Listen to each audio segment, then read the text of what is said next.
معاذ اللہ کی قسم میں تم سے محبت کرتا ہوں. کیا کمال کا یہ تاریخی جملہ ہے. اور صحابہ کرام رضوان اللہ تعالی علیہم اجمعین کس قدر خوش نصیب لوگ تھے. ذرا سوچیں کہ معاذ بن جبل کو کیسا محسوس ہوا ہوگا جب اللہ کے نبی صلی اللہ علیہ وسلم نے ان سے کہا کہ معاذ اللہ کی قسم میں تم سے محبت کرتا ہوں. اور حضرت عبداللہ بن عباس کو کیسا لگا ہوگا جب اللہ کے نبی صلی اللہ علیہ وسلم نے انہیں اپنے سینے سے لگایا اور اس کے بعد دعا کی کہ اللہ اسے قرآن سکھا دیجیے. اور حضرت علی بن ابی طالب کو کیسا لگا ہوگا جب اللہ کے نبی صلی اللہ علیہ وسلم نے کہا ہوگا کہ کل میں جھنڈا ایک ایسے شخص کے حوالے کروں گا کہ جو اللہ اور اللہ کے رسول سے محبت کرتا ہے اور اللہ کے رسول بھی اس سے محبت کرتے ہیں. اور جب کل حضرت علی کے ہاتھ میں جھنڈا آیا ہوگا اور انہیں پتہ چلا ہوگا کہ وہ تو میں تھا جس کے بارے میں کل اللہ کے نبی صلی اللہ علیہ وسلم یہ کہہ رہے تھے. حضرت سعد بن وقاص کے شل ہاتھوں میں تو شاید بجلی دوڑ گئی ہوگی جب اللہ کے نبی نے پکار کے کہا کہ اے سعد میرے ماں باپ تجھ پہ قربان، تیر چلا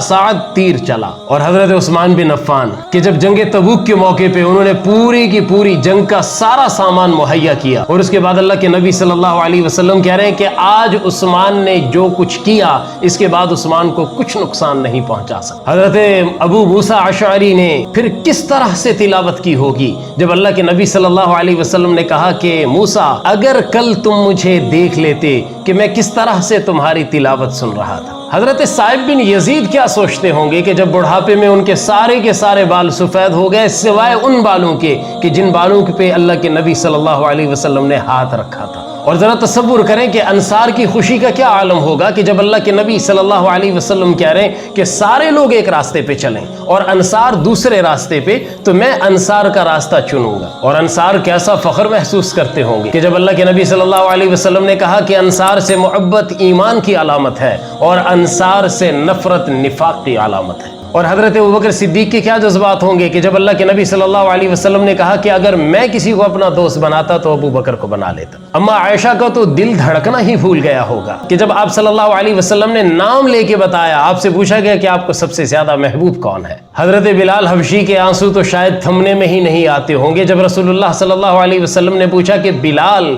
آخر ایسا کون سا عمل ہے کہ میں نے جنت میں اپنے آگے تمہارے قدموں کی آواز سنی ہے. اور حضرت عمر بن خطاب کو کیسا لگا ہوگا جب حضرت عمر بن خطاب اندر داخل ہونے کے لیے اجازت طلب کرتے ہیں اور اللہ کے نبی صلی اللہ علیہ وسلم دربان سے کہتے ہیں کہ اسے آنے دو اور ساتھ میں جنت کی بشارت بھی سنا دو. اب ذرا تصور کر کے دیکھیں کہ جب اللہ کے نبی صلی اللہ علیہ وسلم ہم سے کہیں گے کہ تم میرے وہ بھائی ہو جن کے لیے میں رویا، تم میرے وہ بھائی ہو جو